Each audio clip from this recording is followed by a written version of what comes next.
அனைவருக்கும் வணக்கம் நண்பர்களே. இன்னைக்கு நம்முடைய வீடியோவில் தொடர்ந்து எதை பற்றி பார்க்க போகிறோன்னா, திருப்பதி ஏழுமலையான் கோவிலை பற்றி தாங்க. இங்கு தினம் தினம் நடக்கக்கூடிய அற்புத அதிசயங்கள் என்னென்னு இந்த வீடியோவில் பார்த்து தெரிஞ்சுக்கலாம். திருப்பதி ஏழுமலையான் கோவிலை பற்றி சில சிறப்பான பதிவுகளை நம்ம பார்க்க போகிறோம். இந்த திருப்பதி ஏழுமலையான் கோவிலுக்கு செல்லும்போது எந்த முறையில் வழிபட்டா பெருமாளுடைய பரிபூர்ண அருள் கிடைக்குன்னு தெரிஞ்சுக்கலாம்.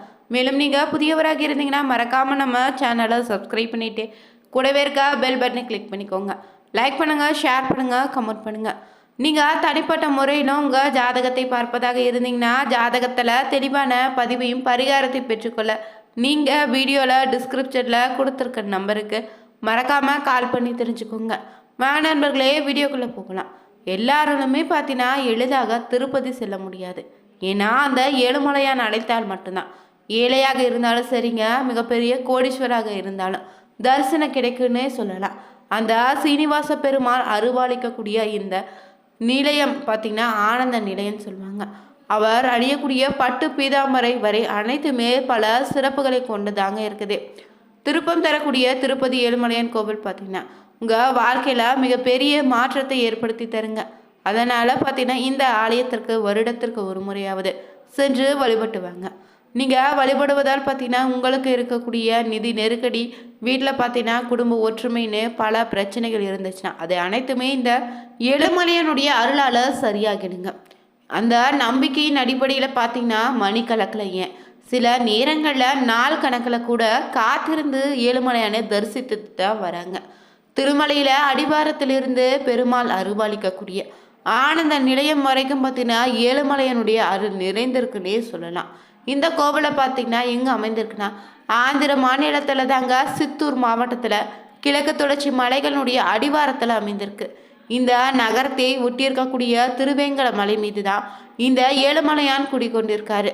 சேஷாஸ்திரி, தீலாத்திரி, கருடாத்திரி, அஞ்சனத்திரி, வருஷபத்ரி, நாராயணத்திரி, வெங்கடாத்திரின்னு ஏழுமலைக்கு அதிபதியாக இங்கு பெருமாளே அருள்பாலிக்கிறாரு. மேலும் இந்த கோவிலில் பார்த்தீங்கன்னா இந்தியாவிலேயே நம்பர் 1 பணக்கார கோவில்களில் இதுவும் ஒன்றுங்க. இங்கு பார்த்திங்கன்னா கோயில் திருப்பதி ஏழுமலையான் அதிக அளவில் பக்தர்கள் வழிபடக்கூடிய ஆலயமாக இருக்குது. இங்கு ஒரு நாளைக்கு மட்டும் பார்த்திங்கன்னா சராசரியாக 50 முதல் 70,000 பக்தர்கள் சுவாமியை தரிசித்து செல்கிறாங்க. விசேஷ நாட்களாக இருந்தீங்கன்னா 5 லட்சம் பக்தர்கள் வரை ஏழுமலையானை காத்திருந்து தரிசிப்பாங்களாம். மேலும் இந்த கோவிலில் பார்த்திங்கன்னா திருப்பதி மலை மேலே இருக்கக்கூடிய ஏழுமலையானுடைய திருவுருவச் சிலை எப்போதுமே 110 டிகிரி ஃபேரன்ஹீட் வெப்பத்தில் தாங்க இருக்கும். ஆனால் திருமலை பார்த்தீங்கன்னா 3000 அடி உயரத்தில் இருக்கக்கூடிய ஒரு குளிர் பிரதேசம். ஆனால் அதிகாலையில் பார்த்தீங்கன்னா 4:30 குளிர்ந்த நீரோ பாலோ திரவியங்களால் அபிஷேகம் செய்யப்படுதுங்க பெருமாளுக்கு. ஆனால் அபிஷேகம் முடிந்த உடனே பார்த்தீங்கன்னா ஏழுமலையானுக்கு வேர்க்க தொடங்குது. இந்த வேர்வையை பார்த்தீங்கன்னா அங்கே இருக்கக்கூடிய அர்ச்சகர்கள் பீதாம்பரத்தால் ஒற்றி எடுக்கிறாங்க. இது ரொம்பவே அதிசயத்தை ஏற்படுத்துதுங்க. அதே போல் இந்த கோவிலில் பார்த்தீங்கன்னா வியாழக்கிழமைனால அபிஷேகத்திற்கு முன்னதாகவே நகைகளை கலற்றும் போது அனைத்து ஆபரணங்களுமே ரொம்ப சூடாக கொதிப்பாக இருக்குதா. இது பெருமாளின் அபிஷேகத்திற்கு மட்டும். ஸ்பெயினில் இருந்து குங்குமப்பூவோ, நேபாளத்திலிருந்து கஸ்தூரின்னு, சைனாவிலிருந்து புடுங்குன்னு, பாரிஸ் நகரத்திலிருந்து வாசனை திரவியங்களோ விலை உயர்ந்த பொருட்களும் பார்த்தீங்கன்னா வரவழைக்கிறாங்க. இந்த கோவிலில் பார்த்தீங்கன்னா தங்க தாம்பாளத்தில் தான் சந்தனத்தோடு கரைக்கக்கூடிய 51 வட்டில் பால் அபிஷேகம் செய்யப்படுது. பிறகு பார்த்தீங்கன்னா கஸ்தூரி சாத்தி புடுங்கு வட்டில் தடவப்படுதுங்க. காலை 4:30 தொடங்கி 5:30 அனைத்து அபிஷேகமும் நடந்து முடியும். அபிஷேகத்திற்கு மட்டும் பார்த்தீங்கன்னா சுமார் 1 லட்சம் வரை செலவாகுதா தினமுமே. இந்த கோவிலில் பார்த்தீங்கன்னா ரொம்பவே ஏழுமலையானுடைய அபிஷேக நேரத்தின் போது ஏழுமலையானுடைய 3வது கண்ணை திறப்பதாகவும் சொல்லுவாங்க. ஏழுமலையானுடைய சாலக்கிராம தங்கமாலை மட்டும் பார்த்திங்கன்னா 12 கிலோ எடை கொண்டதாக இருக்குதுங்க. இதை சாத்துவதற்கு இங்கு 3 அர்ச்சகர்கள் தேவைப்படுறாங்க. சூரிய கடாரி பார்த்திங்கன்னா 5 கிலோ எடை கொண்டதாக இருக்குது. பாதக்கவசம் 375 கிலோ எடை கொண்டதாக இருக்குது. கோவிலில் இருக்கக்கூடிய ஒற்றைக்கல் நீளம் பார்த்திங்கன்னா உலகில் யாரிடமும் இல்லைன்னு சொல்கிறாங்க. இதனுடைய மதிப்பு பார்த்திங்கன்னா 100 கோடியாக இருக்குதுங்க.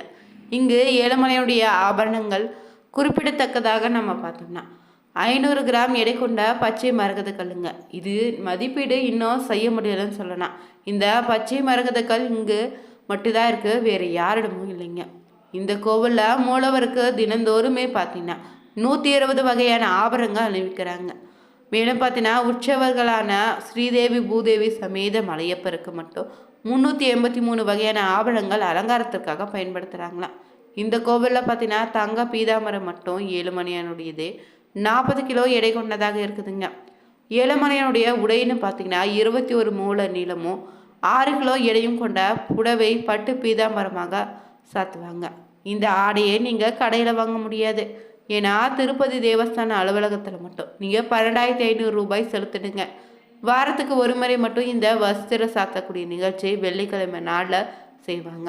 மேல் வஸ்து சாத்திரம் பணம் செலுத்திய பிறகு நீங்கள் பார்த்தீங்கன்னா வஸ்திரம் நீங்கள் சாத்துவதற்கு 3 வருடங்கள் காத்திருக்க வேண்டும். இந்த கோவிலில் திருமலை ஏழுமலையான் கோவிலில் ஆனந்த நிலையன்னு சொல்கிறாங்க. ஏன்னு பார்த்தீங்கன்னா கருவறையினுடைய விமானம் தங்க முலாம் பூசப்பட்டிருக்குதுங்க. எவ்வளவு தூரத்தில் இருந்து நீங்கள் பார்த்தாலும் தங்க விமானத்தை நீங்கள் தரிசனம் செய்யலாம்.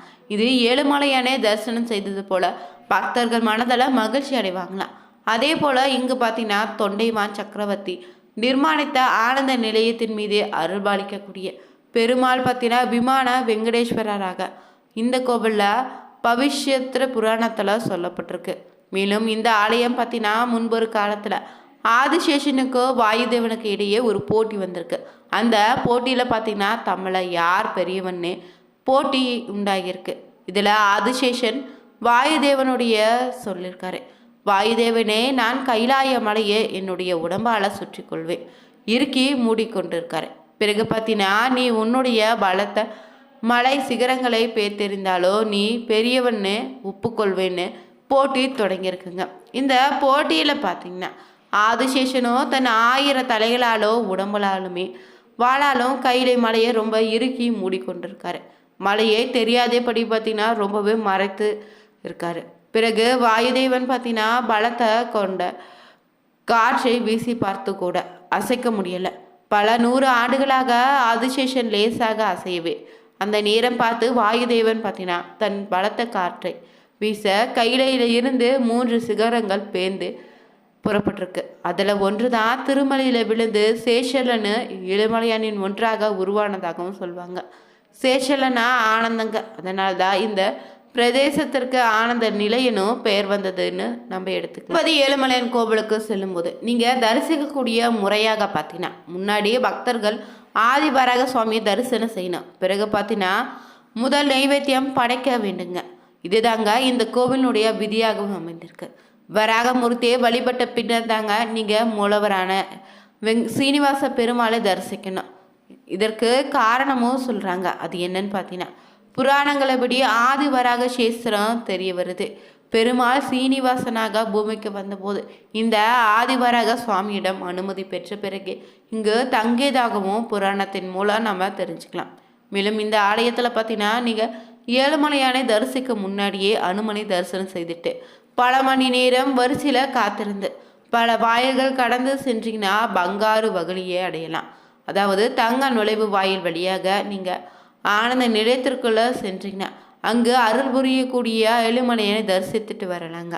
இந்த இடத்தை அடைந்தவுடன் எழும் உள்ளுணர்வை யாராலையும் சொல்ல முடியாது.